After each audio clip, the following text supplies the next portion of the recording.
Hi, this is Elizabeth, one of the co-hosts of Beauties and Headcanons. Thanks for listening to the following broadcast on Public House Media. How's it going, everybody? This is Keith. And Katie, hosts of Coffee with Keith and Katie, here on Public House Media. Thanks for listening to the following broadcast on Public House Media. When you're done here, I hope you'll check out our show, Coffee with Keith and Katie, where we talk about our lives and relationship over a cup of coffee. A new episode airs on Facebook Live every Monday and Thursday at 7:30 p.m. Don't forget to subscribe on iTunes so you'll never miss an episode of Coffee with Keith and Katie. Thanks again for checking out the following broadcast on Public House Media.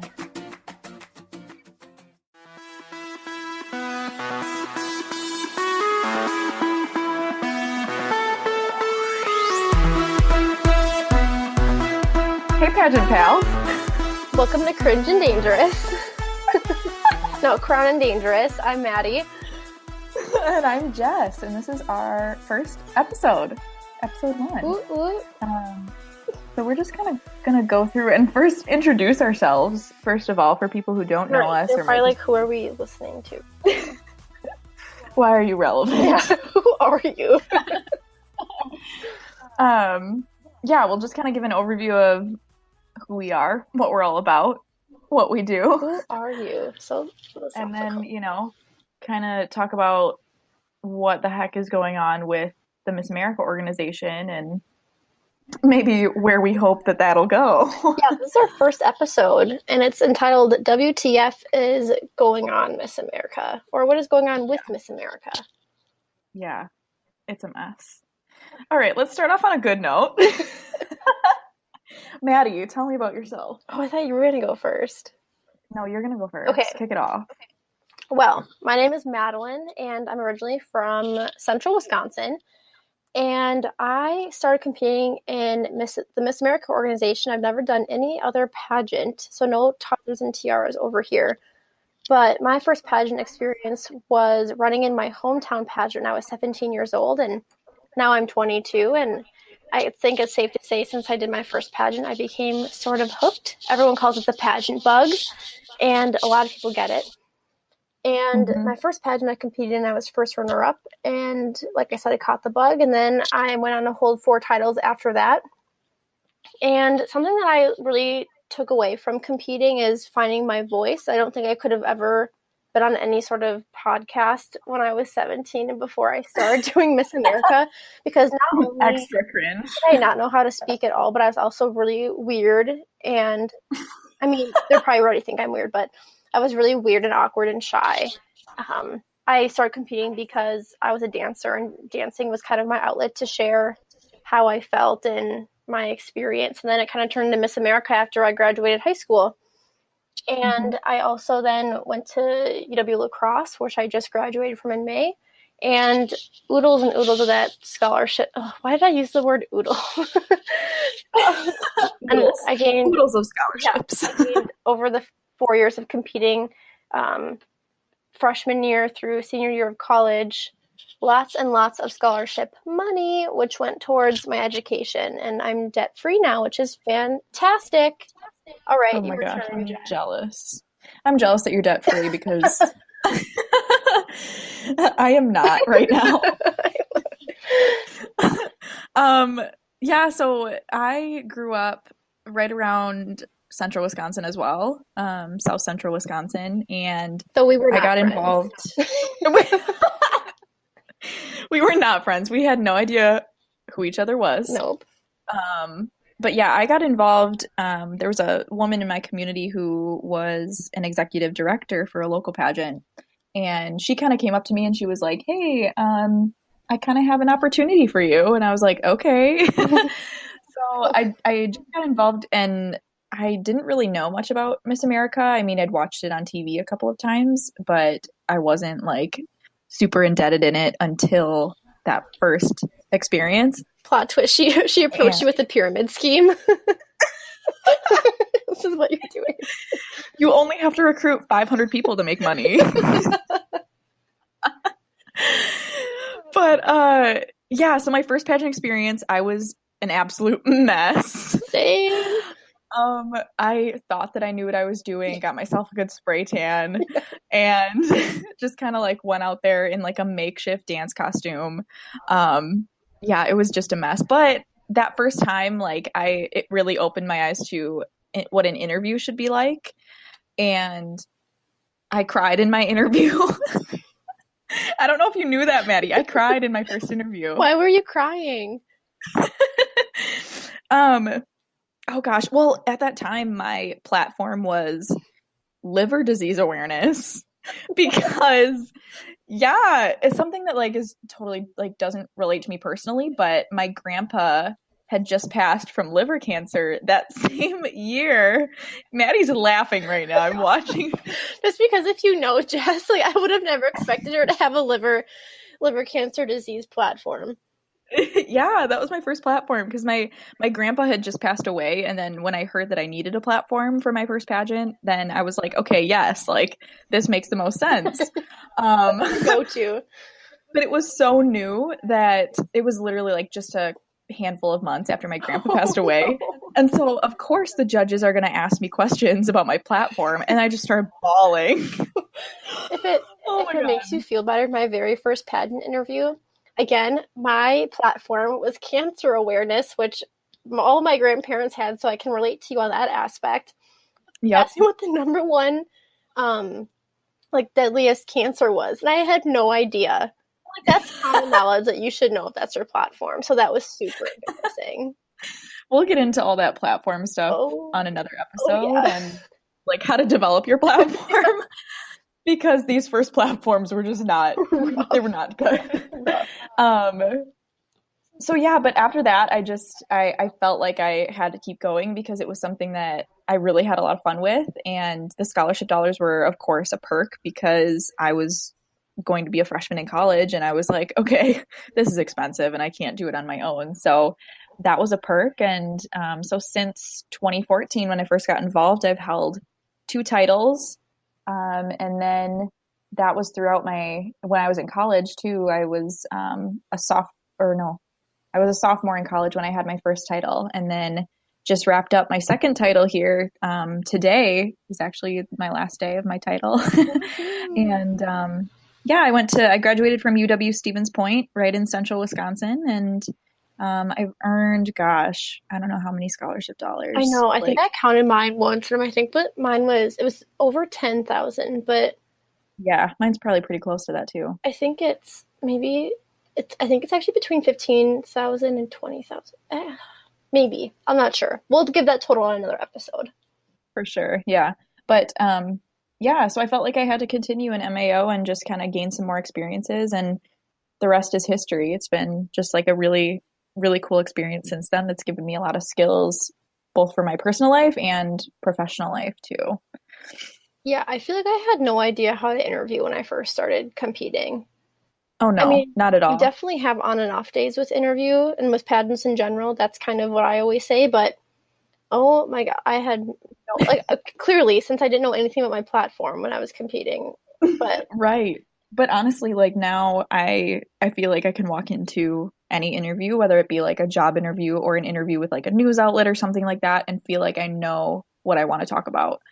And I think that's honestly been the most beneficial thing that I've taken away from doing pageants is just knowing how to speak and knowing, how to promote myself in front of a panel of people. So 100% my fave part of it. Yeah, rock on. So let's kind of hash out MAO, since we've been involved, and kind of some recent events right that have gone on. So, listeners, if you've heard of Miss America the past few months, I'm sure it hasn't been the most glamorous experience. So everything was kind of going pretty, decent in a way up until this past winter. Mm-hmm. So let's just do a quick timeline of everything. Yeah. So actually, because did you start when you were 17? Yes, I did. Okay. Yeah, we were the same year. Okay, yep. So when we started, there was differences because they had final ballot back then. And then they took it away, and now they're putting it back. So basically, the scoring of Miss America has changed. The phases of competition have changed. And overall, what they're looking for seems to have changed. I don't know. I don't think there's that much transparency there. Sorry, not sorry, but 100% real. So where should we even begin on this? Because, like I said, the scoring has changed since, like, during our competition times and now when we're done. Yes. Yeah. So, I mean, when I first started, I mean, we had, I think talent was still 30%. I think it was 35. 35. That's right. Totally. Because, yeah, 35, and then interview was next at like 20 or 25. And then we had swim was 15%. Swim and then evening gown. Yeah, they were around the same percentage at that time. But then onstage question was only 5%. I miss those days. I hate onstage question with a passion. Everyone who knows me knows I hate onstage question. I am not good at that part at all. I think it's just, personally, I don't think it really proves anything. I think we'll get into that rant a different day or a different time because I will speak for 20 minutes about how much I hate onstage question. Yeah, so at that time, areas of competition and percentages were completely different. And I think over like the past, 4 or 5 years of our involvement, it's adjusted a little bit here and there. I mean, like they increased onstage question to be, 20, 25%? Yes, unfortunately. Around there, one of the two. And but yeah, and so it's talent first, and then onstage question is like the second most important area of competition, which I completely disagree with. Because I always thought that interview should definitely count as the most. The thing too is, even though talent has the biggest percentage, you always win pageants in interview. Exactly. So that's why the scoring to me is even just not sound. Okay, yeah, talent might be worth more, but if you have a bad interview but a great talent, that's not going to help you in any way. It's always going to go to the person who has a better interview. Right, exactly. But at the same, I mean, of course you can fall in love with someone's performance. Like I have seen so many pageants where like their talent is just absolutely amazing. And that's impressive, but at the same time, I would want a title holder to be, a good speaker and to know what she's talking about. And if you have an amazing talent, but you have an awful interview, I don't think that's an accurate representation of who Miss America should be. Right. But it's also hard because you never know if judges are just going to throw points to somebody that they like in an interview. Like say somebody has a really not good talent, but they have a great interview. Judges could easily throw points to somebody else in talent, in evening gown, in swimsuit, just because they like them. And that's not necessarily fair either. So honestly, there's so much room for error in judging. So that's why, as we always say, pageants are a crapshoot. You never know who's going to win. I always say, too, that I never think that one contestant or whatever is consistently better than someone else or someone won't score as high just because it depends on the day. Like you can be a fabulous, you can be a fabulous interviewer and have one off day and lose, but you can be consistent every other time. So that's why it's honestly depends on the day, if it's your day or not. And the judges might just, not like you, or they may love you. You never know. And it's 5 people's opinions and whatever, but sorry for getting off track. But anyway, so also we're going to have another episode on that too. Like, overcoming, maybe not winning a handful of pageants in a row or just having a hard time, not placing or not doing well at pageants, because that's another hurdle in and of itself. So there's a little plug for a future episode. Right. Well, and back to the Miss America scoring. So basically the scoring has changed multiple times since we've competed. They had a final ballot, which is basically they take the top 5 scores, they throw them out, and then the judges rank basically who they think can do the job the best. And then that was how it was when we first started competing. Then they got rid of it for the past few years. And now I've heard that it's coming back for Miss America. So we will see how that impacts the competition. But the big controversy is Sam Haskell, the old CEO, was kicked out, he resigned after a petition because he was saying some sexist and really inappropriate comments and emails about former Miss America. So he got the boot. And they brought in Gretchen Carlson, who I may say I was so originally excited about, because me too. I went to New York last summer to see her speak at this conference that I used to be involved with the club at my college. And now I'm just kind of like, what the heck? Like, what are you doing? I know. I feel the same way. And I also, I mean, I think it's ironic that Gretchen and Regina Hopper is also on the board now as our CEO. But Gretchen and Regina are both the names of Mean Girl characters. I was gonna say, did you pick that up? Because I've seen that on Twitter and everything. I think that's hilarious. Seriously, I die every time. But yeah, when Sam resigned, and of course a number of other people on the board, on the national board, also stepped down, Gretchen and Regina took over and took their place. And at first I was like, okay, this is what we need. We need some women at the top. We need women who have been involved in this program. Gretchen's a former Miss America. So I thought to myself, okay, this could be good. She knows the job. She knows, what it takes to be Miss America and to be a title holder. And so I thought that it would be a good move for MAO, but I feel like I've definitely been proved otherwise because I mean, the transparency is the thing that frustrates me the most, is that since she and Regina have taken over, nothing has been clear, especially, I mean, in communication with state directors and local directors. Like, nobody knows any messages, and it's all kind of like the Gretchen show. Well, nobody was contacted. Nobody was asked for, for feedback, and that's what's surprising too, is that this organization is run by volunteers. So they didn't ask locals or states or anything on what their views would be, especially. So before Jessica and I competed for our state pageant, like, was it a week or two before? It was a week before that they had the GMA announcement, which was the elimination of swimsuit. And at the time it was elimination of evening wear too. And they made this statement about candidates, sorry, not contestants anymore, because apparently contestants is, I don't know, is that degrading or something? I don't think so. But anyways, Gretchen, sorry, what was I saying? I'm sorry, I get on a rant and I really just am like, get fired up because I'm so fired up about this topic. No, we were talking about Gretchen and Regina and how, like, on the GMA announcement that nothing was very clear and that nobody really had a say in that decision that she made. Right. And it made me wonder too, I guess, before we left for our state pageant, are they even going to judge us on those things anymore? Like, Are they even going to care or score us? What's going on in all of us? And like, I've had a trainer for 2 years, and now that they're just getting rid of it and with no notice, when state pageants have already happened, why would they announce that then? And this is what I was saying. They made some comment about not judging people on their appearance, which or how they're no longer going to do that. Which, first of all, we've said in Miss America for years that it was never based on that. We always said it was based on how we present ourselves, how we conduct ourselves, poise, grace, whatever.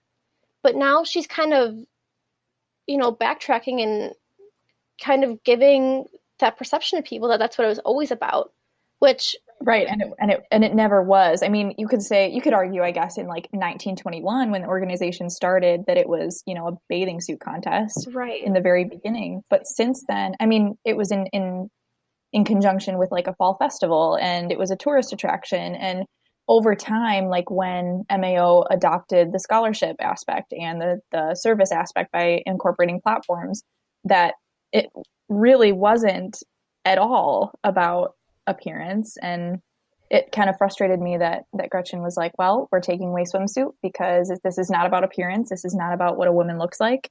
But it's about, her goals and ambitions and how she can be in the interview room. And I was like, well, I thought it was always about that. Right. Exactly. We were all kind of shocked. And swimsuit was only 10% anyway. So that's really not that big of an impact on your score. Mm-hmm. And I don't know. That really bothered me, because why can't we wear swimsuits and be empowered? Why can't we wear evening gowns and feel great about ourselves? And if you don't like swimsuit, I'm sorry, but there are also a lot of other pageant circuits you can run in that don't do swimsuit. There's a million out there. And it's like, why are we changing the history? But also, as I'm sure you saw too, Jess, there was a huge uproar about it. There still is. All over social media, a bunch of state title holders, former Miss Americas, local title holders were all saying that swimsuit was one of their favorites, or for me, it encouraged me to go to the gym It Yep, for sure. kind Me of, too. yeah, it gave me knowledge on how to eat properly, because in high school I ate McDonald's 5 times a week. Like, no, you think I'm kidding? I'm not. I did, because I would go from school to McDonald's to dance. And now I just never do that, because I've actually learned nutrition and everything. So thanks, old Miss Right. America, for giving me that, because otherwise I would not have that. Right. And to, I think you can probably speak to this much better, Maddie, because of your platform, but I was also frustrated at this marketing attempt that Miss America is standing with the Me Too movement. And that frustrated me, because the Me Too movement is all about empowering women to share their story and to, overcome the challenges that they faced in their lives, specifically with sexual abuse. And I feel like partnering the Me Too movement with Miss America, and specifically the elimination of swimsuit, was completely unrelated, because, I mean, it's almost saying that it's shameful to be on stage in a swimsuit then. Well, when this is an organization about empowering women. I don't know. right. What are your thoughts? And the first thing I didn't like was that when Cara released her letter, which we'll talk about in like 1 second, that she said that she got talking points, and that one of them was that Gretchen pioneered the Me Too movement, which, yes, she had a high profile case that, kind of added to it, but she did not start the Me Too movement. She did not start that at all. And so I did not like that. Second, I did not like, because if you look at this, for listeners, part of my degree is in women's gender studies. And if you're looking at this through like a feminist lens, if we're walking around in swimsuits, but we're stopping because we think that the general perception doesn't like it, one, that makes us sellouts. Two, why can't we be strong enough to stand up and say, you know what, we feel empowered doing this, and we're not going to conform to society's norms? Right. Right. That's what I don't understand. Basically, it says that you need to cover up in order to be respected. And I don't think that Miss America was ever disrespected in that way. I think if there's more bias towards anything, it's the onstage question round, which is why people say, oh, pageant girls are dumb, which we're doing pageant stereotypes in a new episode. Plug. But stay tuned for the episode about pageant stereotypes coming up soon. Right. And I just kind of feel like by saying, you know what, we're going to stop doing swimsuit because the public thinks this, we're just kind of bowing down to them and giving them, in parentheses or quotation marks, what they want. And that really bothers me, because I think that's a sellout move. Right. And I think it's it was strange to me, because we have so many other things on TV or, that showcase women in swimsuits or in lingerie, even like the Victoria's Secret fashion show, which I love to watch, because it's like these strong women who look fantastic. Right. And I don't know. And nobody has ever had some sort of uproar about that. Nope. But suddenly when you're trying to combine physical you can't fitness, be smart and pretty, apparently, or you can't be smart and like want to work out. Those two apparently are like oil and water. And as an organization, we should be standing up and saying, we can do both, and watch us. Exactly. You can be both beautiful and fit and confident, and you can also have a master's degree. Yeah, heck yeah. I mean, so let's look forward. How do you think that, first of all, like, let's, overall thoughts. What do you think about this? Or do you agree? Do you disagree? What are you thinking? For, in regards to MAO 2.0? Right. Oh gosh. Well, like I said, my frustration, especially, I mean, I have a background in PR. And so from a PR standpoint, this is an absolute nightmare. And I know that like the rebranding part of it is a little bit frustrating, because I mean, on social media and everything, it's just, I mean, Miss America is trying to ignore the fact that, one, Cara was mistreated, and that's absolutely unacceptable. But two, it's preaching this empowerment and girl power, and we are strong women, but it's always been like that. I feel like it's always been about empowered women and strong women. I think now for Miss America 2.0, they're really trying to push that even further. And I'm anxious. Right now, I feel like I'm more anxious than anything to see how it is on the live telecast. Like, I want to watch Miss America and see how these new areas of competition will be. And I guess we could break that down to because I don't think we talked yet about what the new areas of competition are going to be. I mean, I don't think anyone 100% really knows. There's a lot of rumors going around right now that they're even going to change more stuff. So maybe I think for episode 2, we're doing our Miss America recap. So we will dive very thoroughly into that. But with my final thoughts on the whole thing, I don't agree with it. I understand that we need to move forward. I'm all for change, but I don't think that this was the right way to do it. I think that if you have an organization that involves so many women and so many strong, empowered women, we need to figure out a solution that, echoes that. Not exactly. So no, I don't agree with it. I'm really, really sad. I'm going to miss Miss America 1.0, and I'm glad that I got to compete during those years. Me too. I know a lot of people who aren't competing anymore because of it. I know teen contestants that aren't going to compete anymore or move on to Miss because of it. So it's really unfortunate, and I think that it's all going to blow up, and I'm just sitting and watching it and waiting for it to happen. So we'll see. But best of luck to everyone at Miss America. I hope that I'm really excited to watch, and I hope that the changes, become really positive. But me too. I'm part of me is like discouraged because I absolutely loved the time that I competed, and I really loved my experiences. Right. So I'm hopeful in a way. Like I really do hope that the organization thrives. Like obviously nobody wants the Miss America organization to die and fail. Because I mean, it's been nearly 100 years that this program has been in place, like empowering countless women, and giving them the tools to be successful career women. And I'm so proud to have been a part of that. And I really hope that it continues to have that same mission. But at the same time, I agree with you that I don't think that these changes are the ones that we needed right now necessarily. So I don't know, to put that in a little nutshell. Right, yeah. That's how I feel. I agree. Like you said, I don't want it to fail at all. I'm just being 100% honest. I just really don't agree with the changes. I hope that, and the thing is too, is that Gretchen and Regina were supposed to be temporary and their positions still are not filled.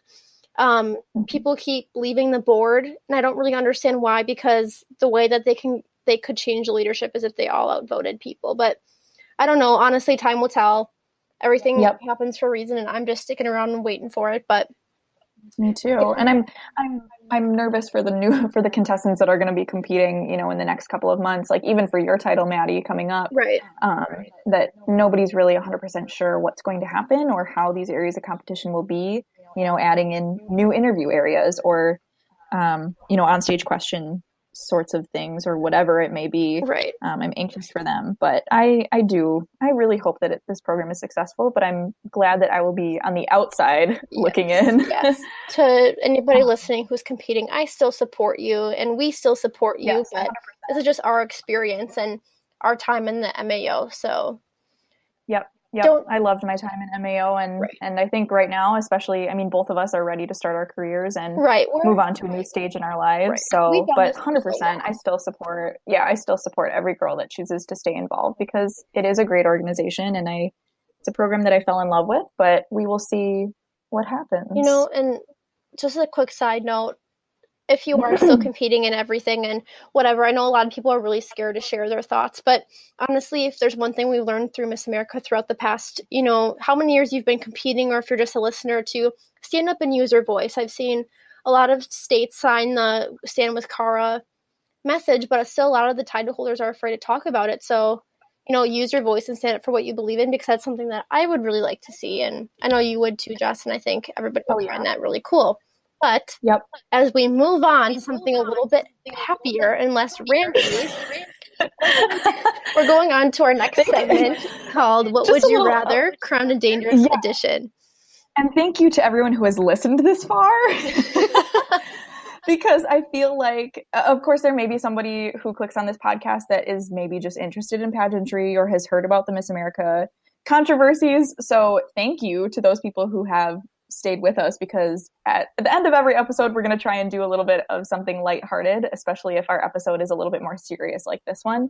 So here we go. Would you rather? Crowned and Dangerous edition. Okay, so the question of the day, and listeners, feel free to send us questions, which we'll plug later, but would you rather have a terrible interview or trip and fall on stage? Oh my God. I answer right now. I would rather trip and fall on stage just because, like I said earlier, I really think that you win pageants and interview. And I know girls who have tripped and fallen during swimsuit and won the prelim. So Oh yeah. I would go with that Oh yeah. one. And I think that that could be really funny. And like I said, Miss America is all about being, especially now, real and relatable and everything that such. But I'd rather trip and fall. Everything that's I've fallen before on stage. I've fallen during dance. It happens. Oh We're yeah. human. For sure. And I think that just makes you even more real is when you make mistakes. And like I'm making mistakes every single day. And so I love agree. making mistakes. I love making mistakes. So relatable. Yeah, right. I agree. Always be Right. I would much rather trip and fall on stage because I agree. Like interview is one of my favorite areas of competition because I can just kind of share my story. And if I had a terrible interview, I would just be like, "Oh my gosh, I quit." I've had terrible interviews where I've been like, should I even stay for the rest of the day? Like, can I just go? Like, I know this is not going to go well. I know. And another plug. Oh my gosh, so much promotion. Such But plugs. we're gonna hope to do another episode strictly on like how to prep for interview and do's and don'ts and kind of things like that, or personal experiences in interviews. But yeah, definitely would rather trip and fall on stage than have a bad interview because what's another bruise? I'm already dancing enough and getting enough bruises. All right. Like I said, feel free to send us any questions on our Facebook or Instagram, which we will let you know the handles in a bit. But Yes. now to, I think my favorite part of our podcast is called Crown Cringe. And that's when we share embarrassing stories from appearances or pageants or anything together. Jess, you go first because I think you have the best ones. Okay, so